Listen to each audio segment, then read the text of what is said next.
real life.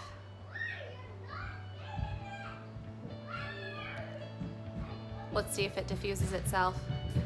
Probably not.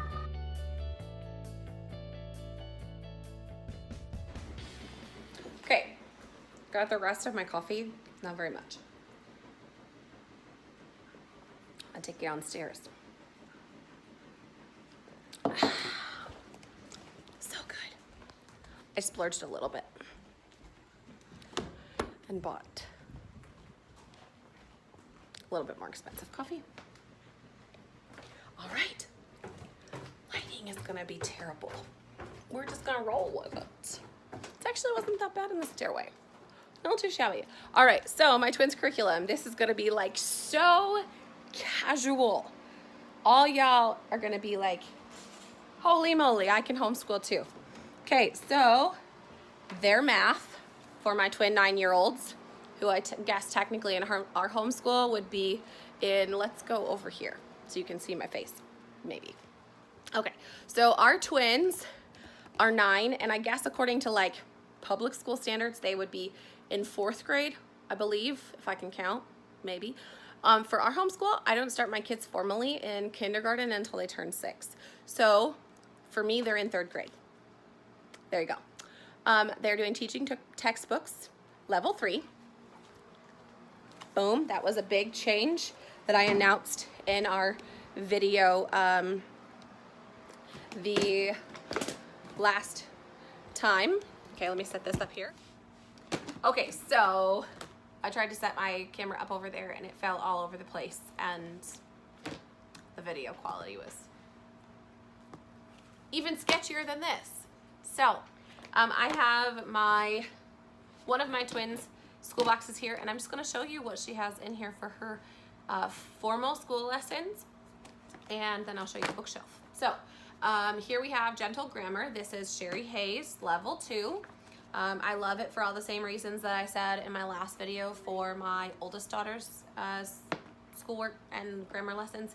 It's a very gentle introduction to grammar without giving the names of all the parts of speech, and it brings up like the past tense, present tense, future, all that kind of stuff without giving it a formal title. So the kids don't get bogged down learning the formal names, trying to match the rules and that sort of thing with the formal names before their brains are ready for that stage. Both my twins have the level 2 from Sherry Hayes. It's $5 or $6 off of Amazon. Gentle Grammar. Then they both have pen time cursive right now. They were a little annoyed that I made them do the transition book, but I found that this was more helpful than just starting them in the level 3 book like I did with my oldest daughter Meredith. So they just kind of breezed through the print version at the very beginning, and then they got quickly to the cursive section, and it gave them a really good introduction to cursive. Pen time cursive, I get these off Rainbow Resource, and they're literally $5.95 a piece, I think it is. So they're really inexpensive, but they're really effective. So learning cursive, that sort of thing, love these. She also has just a random spiral notebook in her color. Her color for our school stuff and household is yellow. So this is just for doodling, drawing, writing, fun stuff kind of a deal. And then for formal school lessons, she also has a grid notebook that she uses for her teaching textbooks math that we just started. This helps kids get the placement of numbers correct because it has a grid, and this is the 1/2-inch squares. As my kids get older, I'll move them to the smaller grid and then eventually out of it and just onto regular paper, but I've just found that for doing math lessons and using teaching textbooks and trying to keep those numbers in their place value, this helps immensely. So then the other thing she has in here is her Tropical Birds Research Journal that my other kids also have. They are free to do this. This is not a forced thing. This is, they're free to look at the pictures of the birds and fill in the information as they want to and as they wish. So then for reading, reading instruction, I teach reading in a different way. I plan to do a video on that. I started with All About Reading with my first child at like the 2nd grade age, and we started in level 2 for him. And I fell in love with the way that they do it, but then I've since adapted the way that I teach reading, and I will share that in a different video. But so now they're kind of at the point where they're willing to pick a lot of things off the bookshelves themselves. So I'm gonna show you the bookshelves real quick. Let's see if I can make sure I don't flop this over. Okay, so here we go. Hopefully it doesn't fall backwards. So here are our bookshelves. Here and then down are basically books that my kids are free to choose from for their own independent reading selections.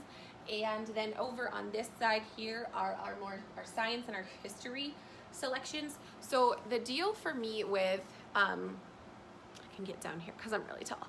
So the deal for me with our reading is that I purposely load my bookshelves with books that I think that my kids will enjoy, that have high moral value to them. And I use the Ambleside online book list, and then I also use the book list from The Good and the Beautiful. I also like to buy the books in the Good and the Beautiful library, the books that Jenny Phillips and her team have published themselves, or republished older books and stuff, because we love them. So my next goal is to get all of level 3 and level 4 books for my bookshelf for my kids, because I know that my kids can pick those books up and read them, and they're full of really rich biblical moral values that we want our kids reading and exposed to, instead of a lot of libraries, even our favorite ones, are going toward putting a lot more on the shelves that are modern and fit this like very narrow writing narrative that publishers are looking for.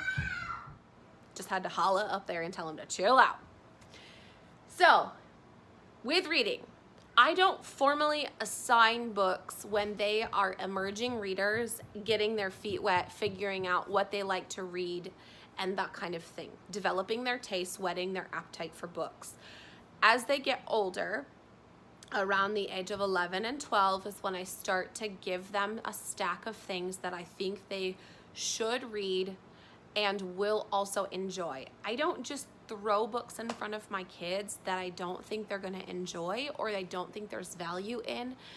I prefer to allow my children to read things that they really are gonna enjoy while also stretching their brains. So that's why I don't do a whole formal literature, read this, dissect it kind of program. I can pay attention to my kids in our household and their discussions and find out if they really understand what they're reading.